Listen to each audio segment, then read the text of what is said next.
Hey guys, you're watching Python tutorial videos on my YouTube channel Python for Microscopists. In the last few tutorials, we took a small detour from our regular machine learning, deep learning type of lectures to have a quick look at Dockers and how to Dockerize your code.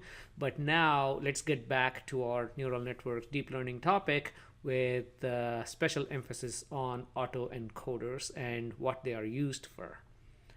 But before proceeding to autoencoders, a quick reminder about what machine learning is. And again, do not worry, I'm not going to talk about the basics of machine learning, but just a quick reminder at a very high level, right? So machine learning, I mean, the simplest example we can think of is linear regression, where you have a bunch of data that's plotted against a x and y, right? X is your independent variable, y is your dependent variable. And we take this data and we fit this to a straight line in this example.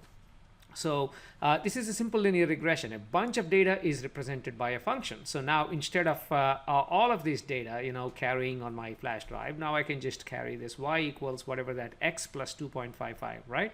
So this is, again, all the data is represented by this function. Now you can say, okay, if my x is 0.7, what is my y going to be? If you look at the real data, obviously it's never ever, well, very rarely does it fall on the straight line, right? Because that's just a statistical nature. But this straight line, this linear regression is a representation of all of this data that's scattered around.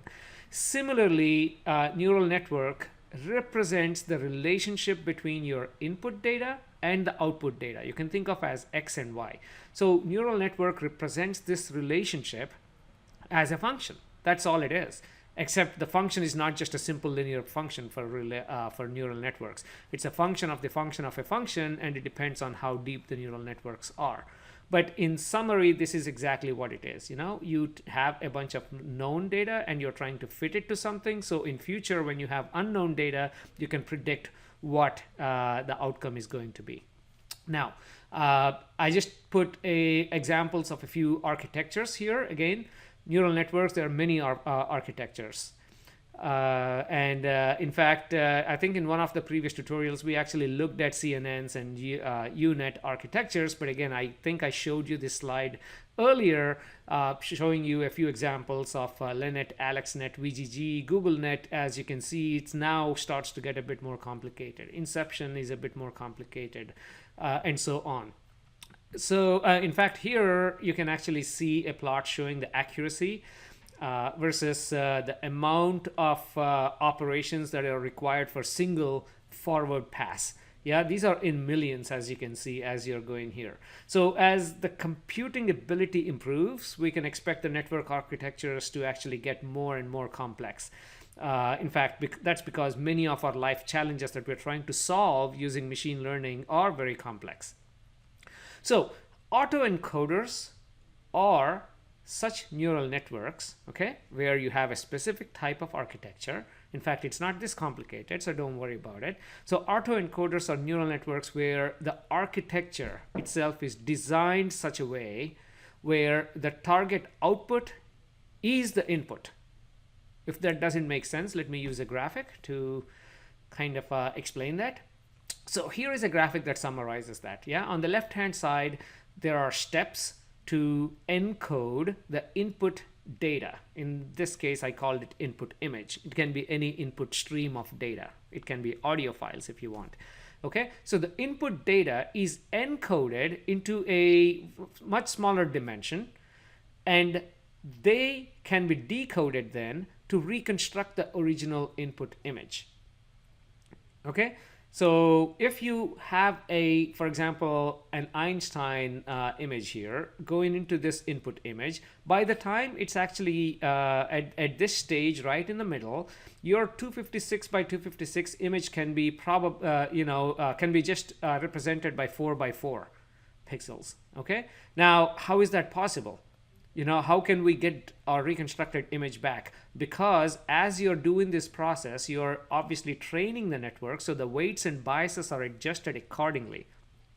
So during the encoding and decoding phase, all of these weights are recorded. So which is, again, the formula, which is our relationship between the input and output. Yeah, think of this as x and X, right? So we are providing the same input and we are getting the same output.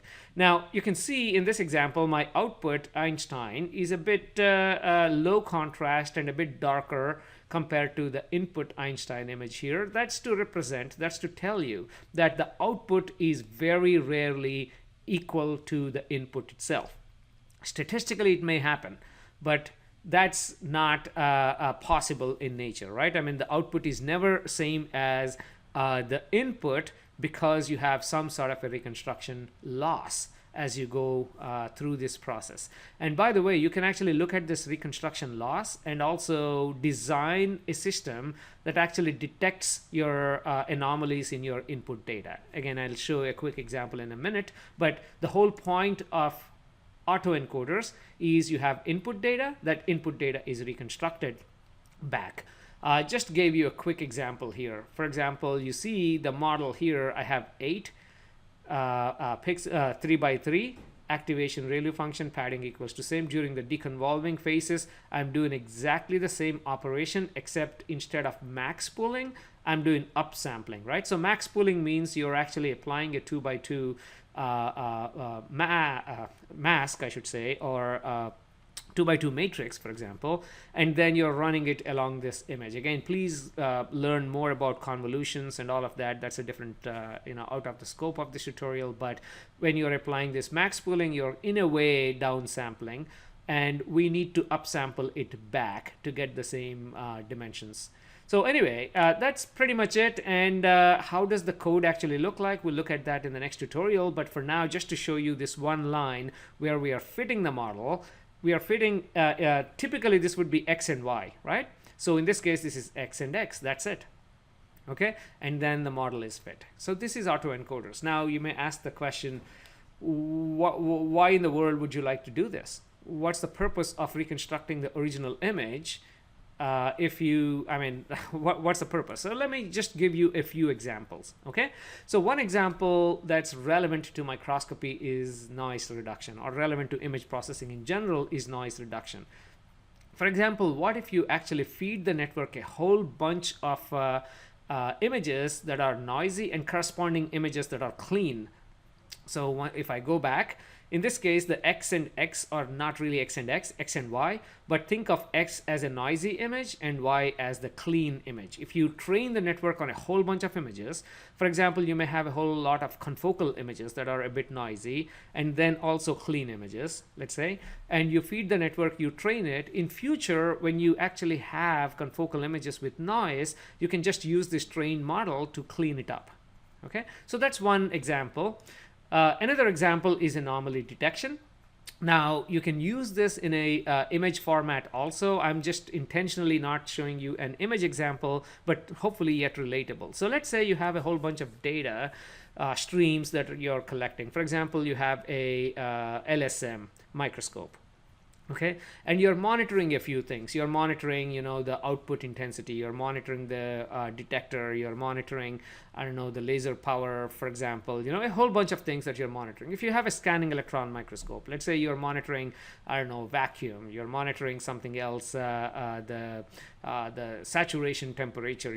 For example, for your electron gun. I'm just saying out stuff. It may be accurate or not, but there are many things that happen in the background, that you can track as the date goes by. But then that, okay, failure happened at some point. Failure happened around here. Or you have specific range for your output power for your laser system or for your SEM or any system that you're working with. So when you have a whole bunch of data and when failures are happening, you can probably predict failures. Yeah. So you can detect anomalies. So the way you do that is, okay, you feed instead of input image, you feed like all the streams of data, you encode it, you decode it. But then when you're reconstructing it, you're trying to get your original streams back, right? The whole point of autoencoder is you feed something in, you reconstruct that back. But during the reconstruction, remember I talked about reconstruction error? Well, if there is an anomaly, then the reconstruction error would be pretty high, right? because that's not how you're training your encoders, autoencoders. So by looking at the reconstruction error, you can set a threshold and say, okay, if that reconstruction error is beyond certain threshold, then that is an anomaly and you better look at it. Okay, so this is one other application of autoencoders.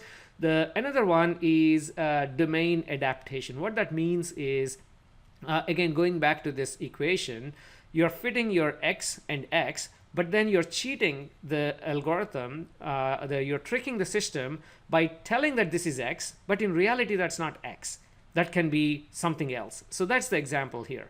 So meaning, while you're training the autoencoders, you can train it on a whole bunch of Einstein images, but you're telling that this is not Einstein, this is Mona Lisa. Okay?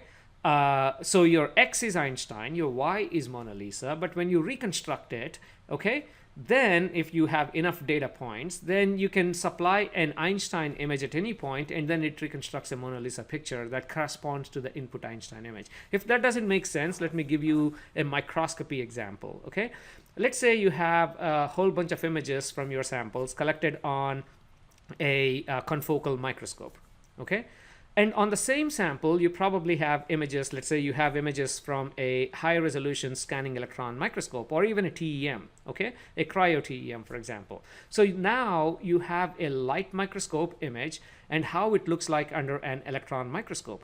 If you have enough such data sets, conceptually, you can train the algorithm such a way that in future you can actually collect only the light microscope images, right, the confocal images, and reconstruct from that image a scanning electron microscope image. So if you train the system with enough images, it is possible for you to change the domain from one domain to the other, from correlative in my example to scanning electron microscope.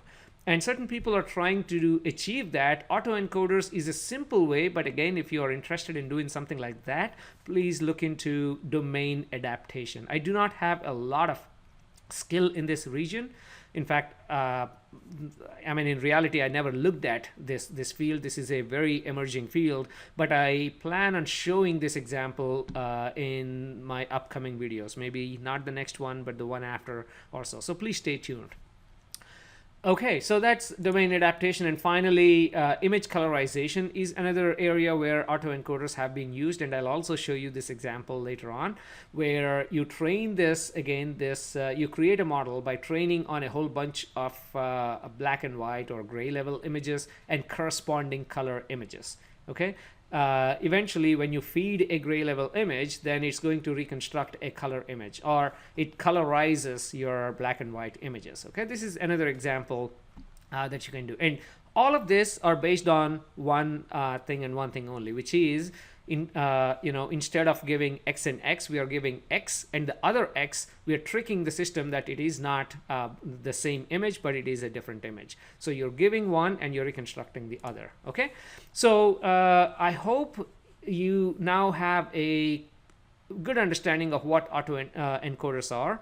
Of course, go ahead and research more about this if you're interested. But in the next tutorial, I'm going to show you a few lines of code on how to actually achieve this input and output. And then I'll plan on actually showing every example I showed you here: image colorization, domain adaptation, anomaly detection, and noise reduction.